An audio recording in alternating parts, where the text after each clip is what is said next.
Okay. Anyway, jumping into game 2. Polt currently up. Whoops. 1-0 over JonSnow. Spawning in at the top left, we have currently up 1-0 over his opponent, JonSnow. We have CSM, CMS, CM Storm Polt. What does the CM stand for? Is that Cooler Master? Yeah, Cooler Master. They make some good stuff, don't they? Yeah. Like what? Nice dodge. After I was your worst intro ever. In the top right, hailing from the land of Terraria. I don't know what's it called. What's the name of the world in the Game of Thrones? Hailing from the land of Thrones. We have JonSnow from Hilarious Gaming. Oh my god. You're so sick. Wow. JonSnow scouting correctly the first time. That always feels good. Yeah. On a 3-player map like this, I guess it's not as relevant anyway. Like you're always gonna be able to see a minimum.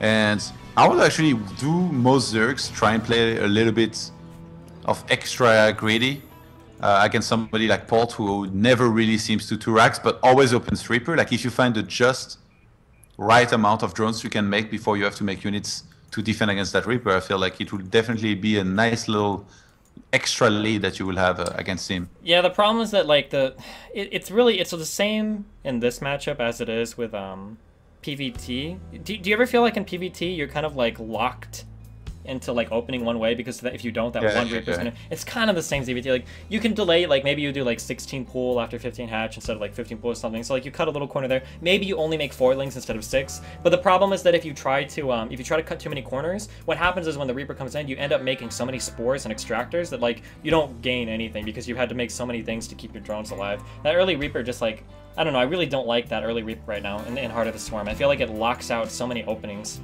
Do you agree, or? You have to agree as a pro. I was looking, because every PvT opens the exact same, you know?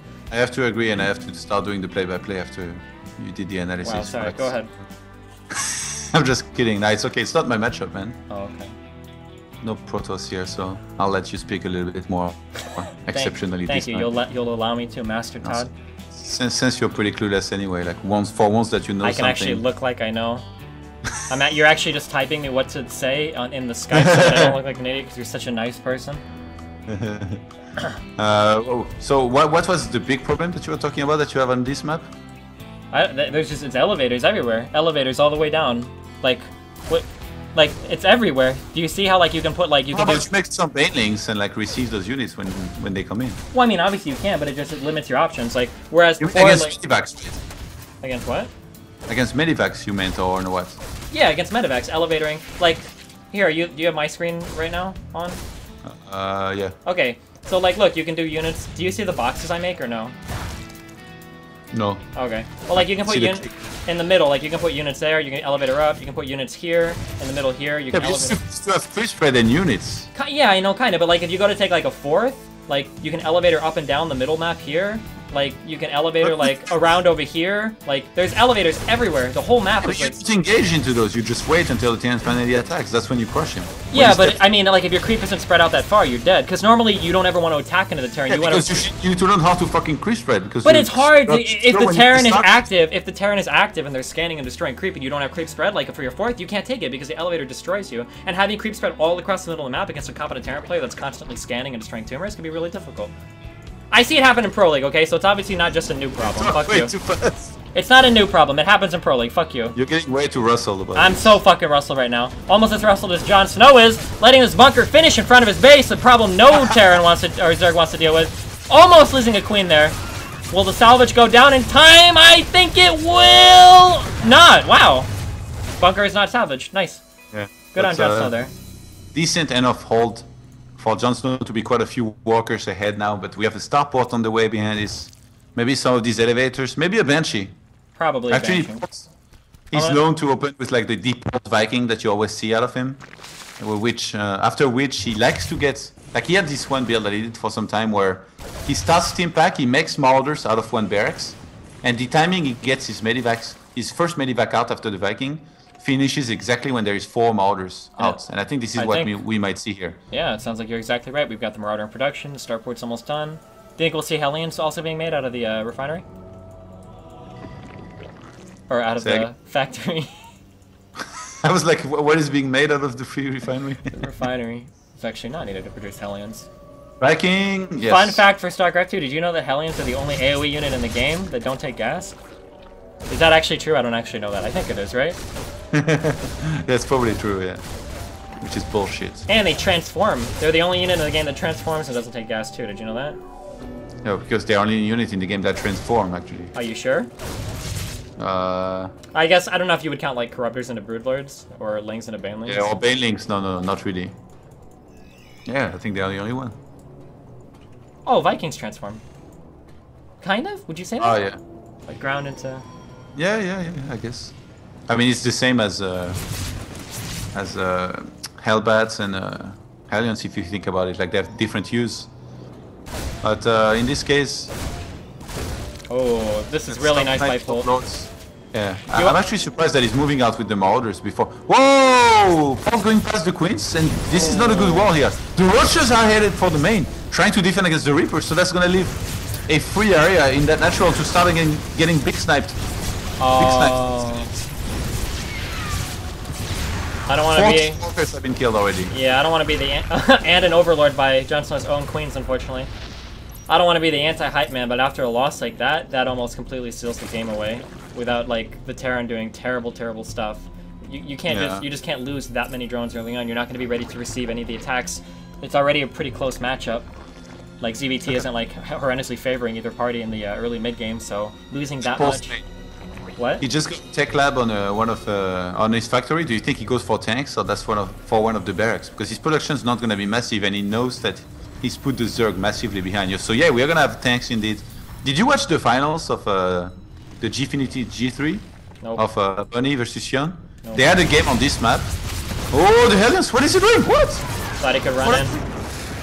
What the fuck? Channeled his inner QXC there, but wasn't able to. Wasn't able to quite make it work. You're very sick, man. He does that shit all the time. Fucking runs Hellions and shit. I mean, it worked for Polt earlier, so. Yeah. Okay, so on this map, Bunny versus Hyun maxed out on Roaches and Hydras. And Bunny was like on 170 supply on 3 bases. Hyun attacks and crushes the army of Bunny instantly, and then just wins the game from here. So JonSnow might be going for something like that. Like usually you get 2-2, you get mass Roach Hydra, and then you just attack as the 3rd base is up. And the thing is, even if you lose the fight, you're just gonna get so many units behind it because of the bank that you're building up and those units that cost nothing, that you're just gonna keep on swarming the Terran, and you have to win from there. And it was crazy actually. Like Bunny, he had a lot of tanks, he had so much bio, but somehow he got demolished in that big fight. I guess we'll see what happens. It looks like we have Polt finishing up an orbital up here. JonSnow finished up his 3rd. Not really droned up that well. Polt is ready to transfer a ton of SCVs. If you look at his natural... Yeah. Oh, actually, yeah, and you see there goes the SCV train going to the 3rd. The Terran actually... Because like I had the longest discussion. Oh, he's getting ventral sacks though. Oh no, he cancels. That was a mistake. Never mind. Yeah. Got excited for nothing here. Yeah, I had a long discussion with Kaldor, with whom I was casting the Gfinity G3 finals, about how could Bunny have held better? Because he had the same tanks as at Polt. Like he had a few tanks like up the ramp and stuff, and he had a lot of bio. Like seriously, I was like, Roach Hydra, come on, he's gonna get crushed. But then somehow Hyun completely broke Bunny in that game. So in this game, JonSnow is gonna do the same. I really wonder how well Polt can handle this kind of attack.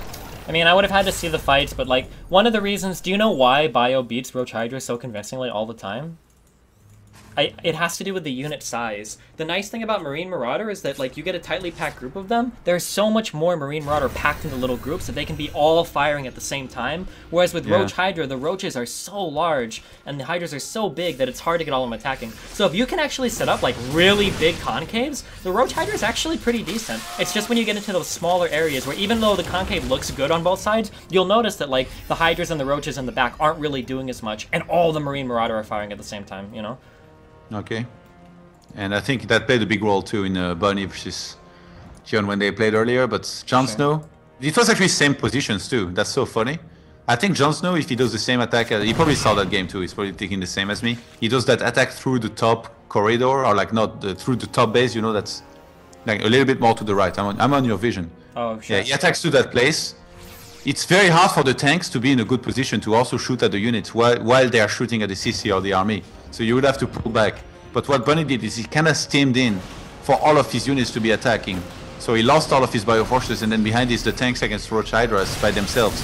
They're kind of shit. Yeah, for sure. This game, in terms of supply, I think Polt's doing better compared to... Oh, actually, he's got a lot of money. What is going on with Polt today? Did he start like raving in Atlanta and like partying and stuff? He's not playing his A game, kind of feels like. Yeah, I don't know. We do have the 2-2 about halfway Maybe he down doesn't care about like lower tier tournaments. Whoa, what's first place paying for this tournament? It's like $1,800, isn't it? 1,800, that's it? It's a $4,000 tournament, whoa. Okay. Okay, it's more than This Dragon's game tournament. I'm just kidding, sorry. Anyway, yeah, that's the attack, it's coming now. And the thing is, behind this, the Zerg always has a bank, and always has a big, how to say, a big lava count, so he can remax very quickly. Yep. I wonder, actually, Polt doesn't have, he's missing some of his units. He could counter drop with them, but usually you held back at home. JonSnow. Oh my god, he's got so many tanks though. Yeah, JonSnow, I don't think was set up in the best position here for this attack. You see those roaches running around in the back? They're not able to get the firepower onto the enemy that they need to. And it looks like JonSnow is going to lose this attack pretty bad. At the same time, we have Polt dropping at the third, which is able to do some damage to the workers here. We got roaches being made, but... I think Polt had way more tanks than Bunny had in this situation, so... Maybe. That's going to be a convincing back at home. He's done damage across the map. JonSnow also wasn't able to get the... he didn't have his roaches at all with those bottom Hydras. They were all at the top, which was a mistake. Fighting against Terran like this is kind of like fighting against Protoss with Colossus. You never want to kill all the ground units of the Protoss, but never kill any of the Colossus. And JonSnow kind of did the same here, where he killed the bio, but I don't think any tanks died that fight, did they?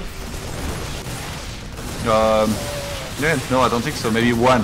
Yeah, and he has so many of them. That really helped. The position was great too. Like a lot of those roaches and hydras were getting splashed, and now he's looking to kill his opponent. Does he have enough though? I think he does. That was actually a pretty surprising surround, but it doesn't look like it. There's that little group of Marines and Marauders that were kind of hidden beneath the medevacs there. Lots of medevacs on the ground right now. Not a very big army out for JonSnow. The supply dwarfing him from Polt 160 to 107. JonSnow dropping the GG, and it looks like JonSnow will fall that down means, to something. Major's basically guaranteed the first place in this group. Unless, no way, he is guaranteed the first place. Well, what are the rules in case the players have the same Series 1? Then it's direct comparison, right? After Series 1, then it's comparison of map score, and then after, if they're same on map score and Series 1? You sure? Because then that means maybe Polt could still... If Polt beats Minigun 2-0, then it's 2-1 in Series. And so, like, since Major will be gone, I guess you can consider that's a 0-2 against JonSnow. So then who'll the... Listen, we'll figure it out if it happens, okay? Whatever you just said sounds good. Direct comparison? No, not direct comparison. We'll see who beat who, right? So if Polt beat if it's a tie and Polt beat JonSnow in a series, we wouldn't advance JonSnow if their score was the same, right? I don't know. We wouldn't do that. We wouldn't do that, okay? Trust me, we had it all figured out. Anyway, Polt taking a 2-0 victory over JonSnow. Wow, this next set... What do you think of Chad Minigun against Polt? I mean, both players are 1-1 at the moment, right? Polt just won over JonSnow. Minigun won over JonSnow as well and lost to Major. Both these players lost to Major, so Minigun versus Polt, this is going to be a really important match. You said it's the fifth match might be very, very important here, and we're going to be in the fifth match here. Two players who are at 1-1. I think who wins here probably advances. Probably. I mean, no one really knows apparently, but. Wow, what such excitement! You even have like written rules somewhere of like. Yeah, but I wrote out like 6 different versions because there were so many different permutations. We'll just kind of figure out what happens. We'll kind of roll with it. But did you even give them to anybody? No, why would I do that? I might be called out for being inconsistent if I do that. I've got them all in my head. Okay, don't worry. We're going to take a quick. Okay, so well, you said you got them all in your heads. Yeah. That means if Polt beats Minigun here and then JonSnow beats Major, or like has the Deathwind versus Major, then who's through? Listen, man, we'll figure it out, okay? We're going to take a quick 5-minute break while we set up the next set of games. Don't go anywhere. I love you all. Todd loves you all. I.destiny.gg. Scroll down to that sponsor section. Check out all of those guys. All of them were instrumental in putting this together. I really would appreciate it. We will be back very shortly, guys.